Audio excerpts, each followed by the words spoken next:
오늘 말씀에는 고난이라는 단어가 먼저 주제로서 적용이 될 것입니다. 우리는 고난을 당하면 본능적으로 말을 하고 싶어집니다. 억울함을 토로해야 속이 풀릴 것 같고 불편한 감정을 드러내야 마음의 짐이 가벼워질 것처럼 느낍니다. 그러나 성경은 때로 말하지 않는 것이 더 큰 신앙의 표현이라고 말합니다. 다윗이 그랬습니다. 말을 하지 않는 것을 통하여서 자신의 신앙을 하나님께 증명해냈던 것입니다. 오늘 시편 39편에 다윗도 비슷한 상황에서 입술에 재갈을 먹이고 잠잠해 있습니다. 단지 참는 것이 아닙니다. 다윗도 말할 수 있어요. 말하고 싶을 거예요. 그런데 하나님의 절대적인 주권을 인정하는 행위로서 또 하나님께서 자신의 의를 밝히시기를 기다리는 믿음의 표현으로서 그저 침묵하고 있었던 것입니다. 다윗은 하나님께서 살아계신다는 것을 알고 있었습니다. 믿음으로써 또 이런 표현들로서 하나님의 살아계심을 증명해냈던 것입니다. 인간의 날은 하나님 앞에서 너무 짧고 연약합니다. 다윗은 고난 가운데 먼저 자신의 존재가 얼마나 유한한지 묵상합니다. 여호와여, 나의 종말과 연한이 어떠함을 알게 하소서. 다윗은 주의 앞에서 하루가 천년 같고 천년이 하루 같다고 고백했던 베드로의 고백처럼 자신의 인생도 한 뼘에 불과하다고 말합니다. 개혁주의는 인간을 절대적으로 하나님께 의존하는 유한한 존재로서 이해합니다. 우리는 호흡 하나 그리고 하루의 생명까지도 스스로 유지할 수 없는 존재들입니다.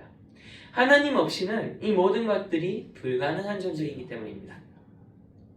그만큼 인간의 분주함은 허무로 끝나기 쉽습니다. 사람은 그림자같이 다니며 헛된 일로 분주합니다. 여기서 그림자는 실체 없는 허무함을 뜻합니다. 우리는 미래를 위해 바쁘게 뛰고 직장을 위해 또 자녀를 위해 재정을 위해 분주하지만 결국 그 소유는 누가 취할지 알지 못한다고 합니다. 나는 무엇을 위해 뛰고 있고 하나님 없이 분주한 것인지 또 하나님을 위한 순례의 길을 걷고 있는지 항상 점검해야 될 필요가 있습니다.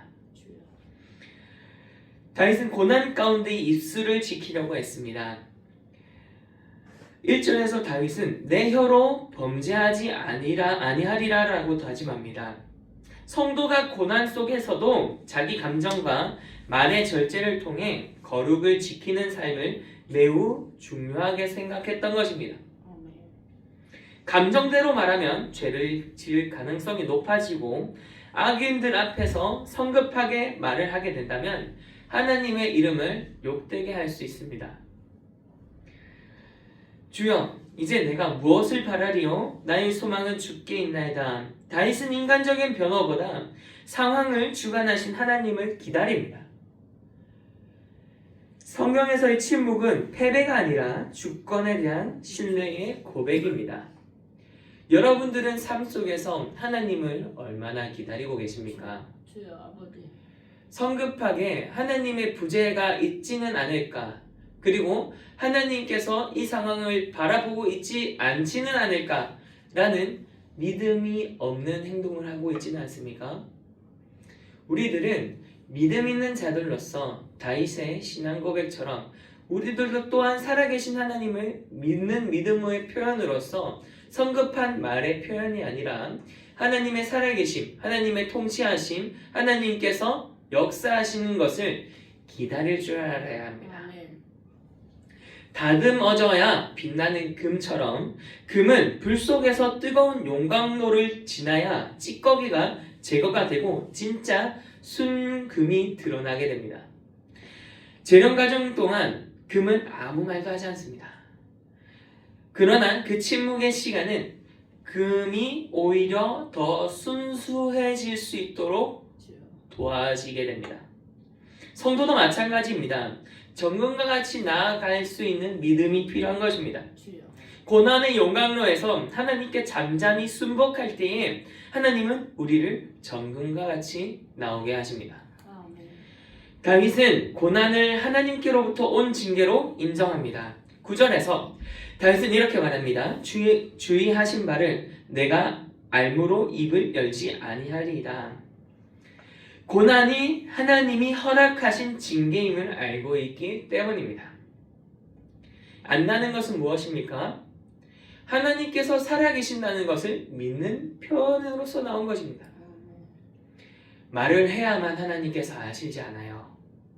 하나님께서는 저희의 마음을 깊게 관찰하시고 우리들이 하나님을 사랑하는지 혹은 사랑하지 않는지, 하나님께 가까운지 혹은 하나님을 떠나 있는지 관찰하십니다. 다윗은 그런 하나님을 정말 잘 알고 있었습니다. 그 누구보다 하나님을 사랑했던 자라고 표현할 수 있겠죠. 하나님을 사랑하는 이 마음이 다윗에게 있었기 때문에 하나님을 기다릴 수 있었던 것입니다.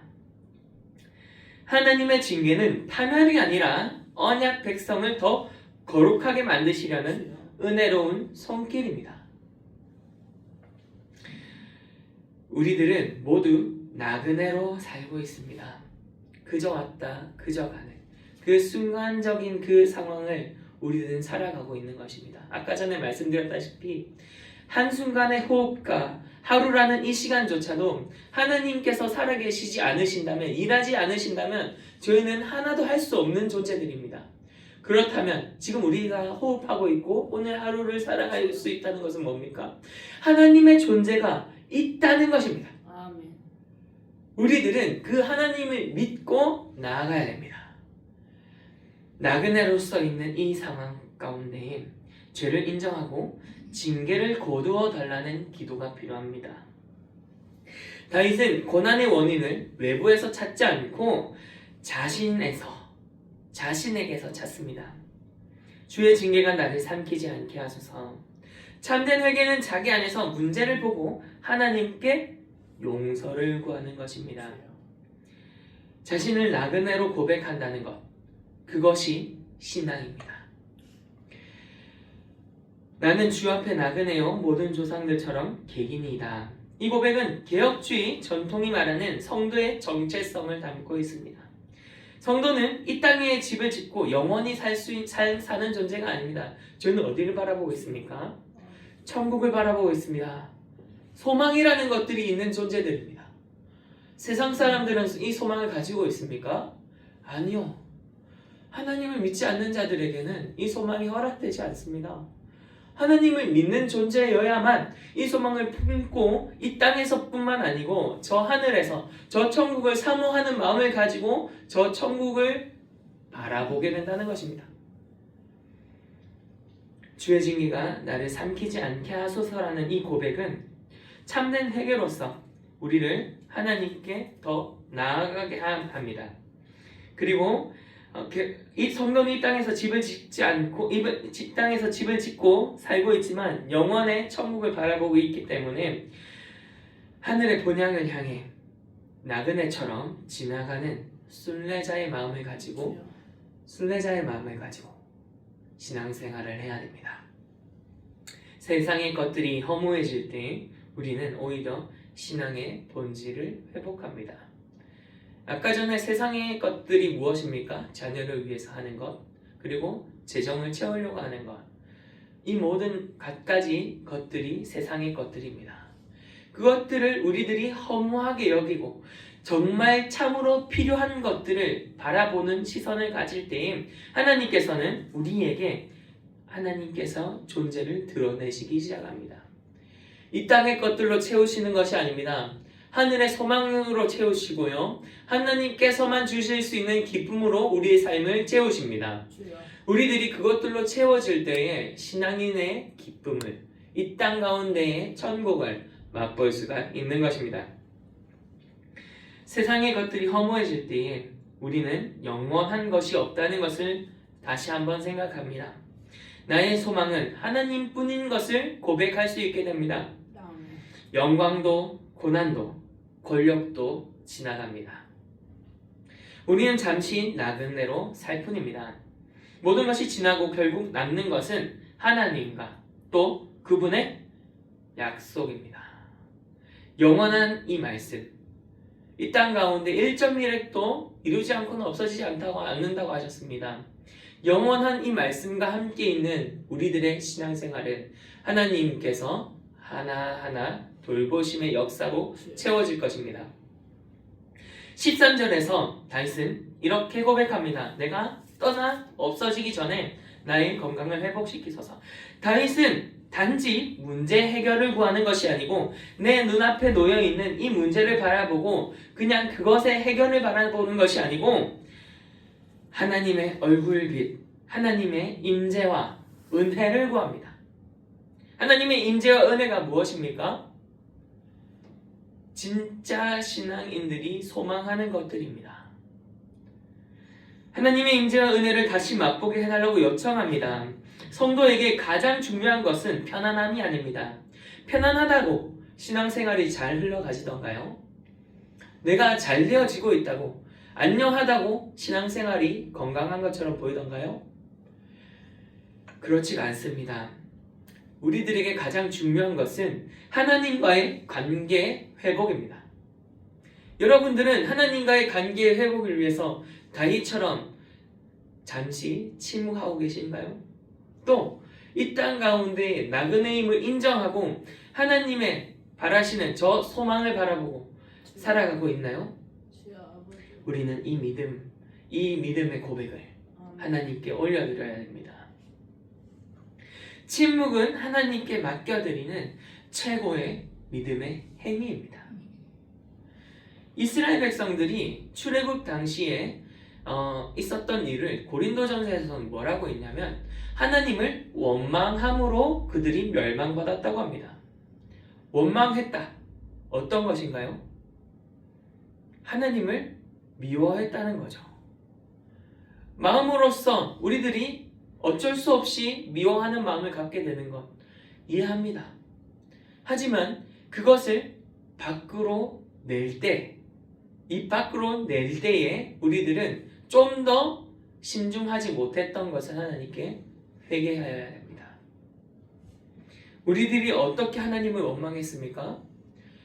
마음으로서 또 입으로서 행동으로서 원망하고 있지는 않았습니까? 다윗 왕은 그것을 경계하라고 합니다. 스스로도 그것을 경계하며 신앙생활을 하고 있습니다. 시편 39편은 우리에게 이렇게 가르칩니다. 인간은 너무 짧고 연약한 존재이므로 교만할 수 없다. 고난 속 침묵은 패배가 아니라 하나님의 주권을 인정하는 믿음이다. 성도는 이 땅의 나그네로서 하나님만 의지하며 살아야 한다. 그러므로 사랑하는 성도 여러분, 고난 속에서 즉시 말하고 즉시 반응하려는 마음을 내려놓고 하나님께 침묵으로 순종하는 신앙을 배우시길 바랍니다. 우리의 침묵 속에서 하나님은 더욱 분명하게 말씀하시고 우리가 멈춘 자리에서 하나님은 더욱 능력 있게 행하십니다. 우리들이 입을 열 때에 하나님을 찬양하는 말과 하나님께 영광 올려드리는 말을 한다면 너무 좋겠죠. 하지만 항상 우리들에게 기쁜 일만 있는 것이 아닙니다. 아까 말씀드렸다시피 우리들에게 정금과 같은 순도를 내기 위해서 하나님께서 훈련하실 때가 있습니다. 징계하실 때가 있습니다. 그때 우리들이 하나님을 원망한다면 그 징계의 과정이 온전치 못할 것을 알아야 합니다. 하나님께서 우리를 미워하셔서 징계하는 것이 아닙니다. 하나님께서는 우리를 너무 사랑하세요. 정말 너무 사랑하십니다. 때문에 우리를 순도 있는, 순도 100%의 정광과 같은 성도로서 드러나길 원하시는 마음으로서 우리를 징계하시고 훈련하신다는 것입니다. 이 땅 가운데 잠시 지나갈 것, 고난도 지나갑니다. 정말 순간 지나가요. 누구는 이렇게 말하겠죠. 1년 동안 제가 고난 받았는데요. 1년이 긴 시간일 수 있죠. 우리들의 삶 속에서는.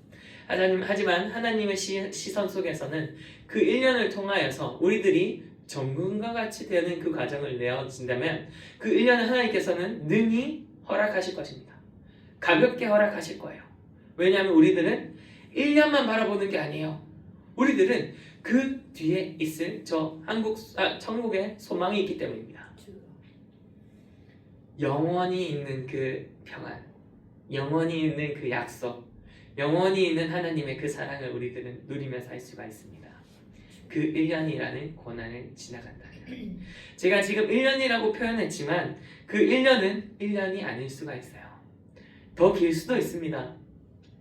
그러나 여러분들께서는 오늘 다윗이 어떻게 했는지 아셔야 됩니다.